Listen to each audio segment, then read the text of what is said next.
I grew up basically raised by witches. I mean, not literally, obviously, but the witches of the 90s shaped my entire personality. They were my comfort, they were my rebellion, and probably the reason why I have spent the last 2 decades totally devouring every witch book, movie, series, everything that I can get my hands on. And guess what? I feel like witches are finally making a comeback in a big way. And while some of the softer witches have been creeping back in the last 5 years, I definitely have seen more of the darker witches as well coming back into the spotlight. So today I'm going to be sharing my top 5 witches from the 90s that basically raised me, who are my favorites, and also I'm going to give you some book recommendations that give you the same vibes. Leave me a comment though and let me know what are your top 5 witches that you fell in love with when you were younger. Now the reason that I wanted to do this video is because I recently got some book mail and it's for a 2026 release, which was pitched as Rebecca Meets the Craft. And when I tell you that my elder millennial heart totally screamed for this, I am totally in for it. I can't wait to read it. It's Only Spell Deep by Ava Morgan. Some of the early reviews that I've seen compare the writing on this one to Alice Hoffman, which is the writer of the books from Practical Magic. So all of the things about this book just brought me back to my peak era of witches, which was the 90s. Now, before we talk about my favorite witches, we just have to mention real quick that the 90s witches, in my opinion, are peak witch. I think that what I really love about 90s witches is that they didn't really have it all figured out. They were awkward, they were moody, sometimes chaotic. Actually, a lot of times they were chaotic. They would cast the wrong spell, they dated the wrong demon, they brought their dead boyfriend back to life by mistake, but they were also really cool. I think that 90s witches were in many ways very aspirational, and honestly for me, they were just everything I wanted to be. If you grew up in the 90s too, let me know if you feel the same way about 90s witches, and if you're younger though, what do you think about 90s witches in comparison to the witches of today? Be sure to leave me a comment to let me know. But okay, let's get started with my honorable mentions before we get to my top 5. And I was putting this list together and I realized that my honorable mentions are on the softer side, and also as the list progresses, you will see that the witches get a little bit darker, and I think that is definitely a trend in my reading as well, so I can see some of the parallels in the things that I was liking then and what I like now as well. So honorable mentions for me is Sabrina the Teenage Witch. I was definitely not a huge Sabrina follower. I think it's an absolute classic though. For me, it was a little bit less formative witch when it comes to the witches that raised me and the things that I was obsessed with. It was more of a show that I would watch if I was in front of the TV and had nothing to do. And the second honorable mention for me is the Sanderson sisters from Hocus Pocus. This was fun and campy, yes, but not technically my fave witches. I still think they deserve a shout out, especially because of all the work they've been carrying in terms of Halloween witches. But now let's get into my top 5. My number 5 spot is for a movie witch, and this is probably much lesser known, and the movie is Simply Irresistible. It released in 1999, and it stars Sarah Michelle Gellar. So in Simply Irresistible, she plays a kitchen witch, and it's a basically ridiculous rom-com where her cooking is bewitched. It's a soft magical realism story. It's very 90s. It's a little bit silly too, but I think it's the perfect witch if you like more of a cozy romantasy vibe and a softer witch too. And yes, I've been saying this is not necessarily what I gravitate towards the most, but I definitely really loved it in this movie. Now, if you want that same sweet and soft cozy romantasy vibe in book form, you definitely need to check out a new release, which is Love's a Witch by Trisha O'Malley. This is technically called a cozy romantasy, but in my opinion, it's a paranormal romance with a small town vibe, family curses, it has a grumpy Scotsman, and I don't know what it is about stories about witches that are cursed that I absolutely eat them up. So in this one, yes, we have our heroine who, not only her but her whole family have been cursed at love for generations, and now it's finally time to break that curse. It's set basically in a magical town. There's different covens. Her family has been running and they know that they've never been able to find happiness and find love. So if you want something that's cute, funny, low stakes, I mean kind of, but a little bit low stakes, this is definitely going to be the one for you. Now in number 4 spot, we have Buffy the Vampire Slayer, and I know Buffy is not necessarily known for witchiness, but I love the fact that Buffy gave us vampires, demons, and apocalypses on a weekly basis. It also introduced us to Willow and Tara, and I think that those witchcraft storylines with Willow first and then at Tara were really iconic. It really added a lot to the storyline and the show, and I mean, I really don't think you can have Buffy the Vampire Slayer without Willow. Am I right? We also get one of the first lesbian couples on TV that did not feel like a joke, which I think was absolutely amazing. The magic here becomes kind of like an identity, and it really blended in really well with the rest of the storylines of the series because it encompasses all kinds of supernatural beings. Now, I did do a rewatch of Buffy the Vampire Slayer season 1 last year,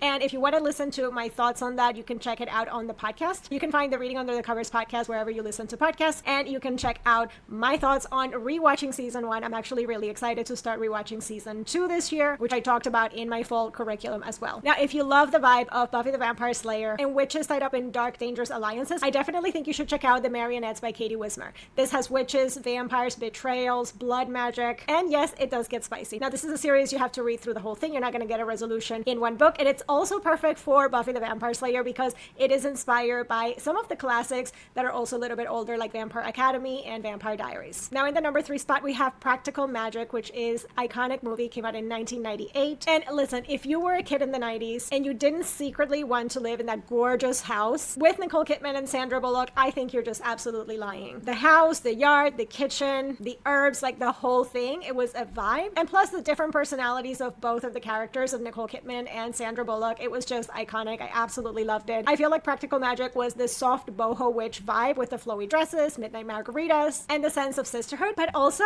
I really love the murder. I will always stand a murdery witch with a good reason. Now, for the book rec here, I definitely think you should check out Cackle by Rachel Harrison. It's spooky, it's funny, feminist. It has that vibe of moving to a small town, meeting a witch, and meeting that witch changes everything for you. So I think if you want some of the vibes that encompass not just the boho witchy vibes of Practical Magic, but also some of the darker tones, I think this one does both really well. In the number 2 spot is Charm. And this is a series that started in 1998. I will tell you, I was religiously watching this every single week since the moment it started. The Halliwell sisters were absolutely everything. I have to admit, I was originally a Prue girl, but Piper was a close second, and I will say that the Phoebe and Cole relationship was iconic and messy as a couple. I really loved them.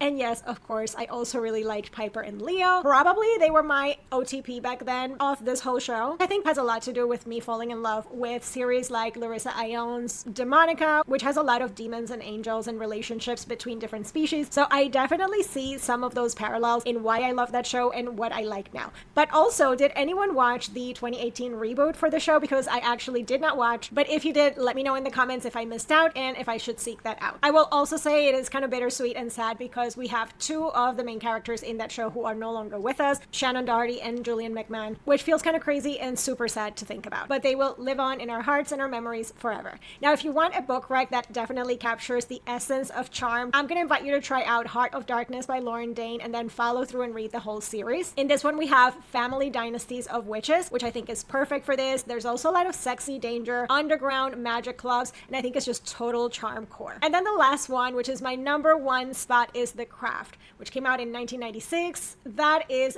the queen for me. This movie imprinted on my soul. I watched it so many times. And there's not one specific thing I can tell you why I love it so much. It is everything. It's the vibe, the aesthetic. We are the weirdos, mister. Plus, I mean, the cast. What an amazing cast in that movie. We have Neve Campbell, Fairuza Balk, Skeet Ulrich. I mean, this was just a peak 90s cast. It was absolute perfection. And it was the ultimate witch coven. It really showed you the power of that young girl coven and group and how powerful that can be. And it was just everything. I know that there can be things that are seen as too dark or bad or all the things, and I just absolutely loved it. Now, if you are looking for a recommendation, and I know that I just told you that this book is being pitched as Rebecca meets The Craft, which I will report back and let you know if that is the case once I read it. But in the meantime, I definitely think you should check out Hollow by Karina Haley. It's a sexy, witchy retelling of Sleepy Hollow. So in this one, kind of think of covens, curses, a lot of dark academia vibes as well. I think this will definitely feel like the crass gothic cousin. So you definitely should add this to your TBR. Now I've got to know, which witch raised you? Were you more of a charmed or craft girl? Did you vibe with Practical Magic? Were you more of a Sabrina girl? Or maybe some other witch that I didn't talk about here today? Drop all of those in the comments because I need to know if my coven exists out there, and if you're adding any of the books that I mentioned here today, or if you've read some of them. Leave me a comment to let me know, but also, hi, let's be friends, because clearly we are the same kind of witch. But for today, that is all I have for you guys. I hope you enjoyed this video. I will also leave some links down below to the blog where I have tons of book recommendations with witches, so you can add a bunch of stuff to your TBR for fall, because it's the perfect season to be reading about witches. Also, I'm gonna have to count how many times I said the word witch and witches in this video. So if you kept track, let me know. That's all for today though, guys. I will see you in the next video. Bye!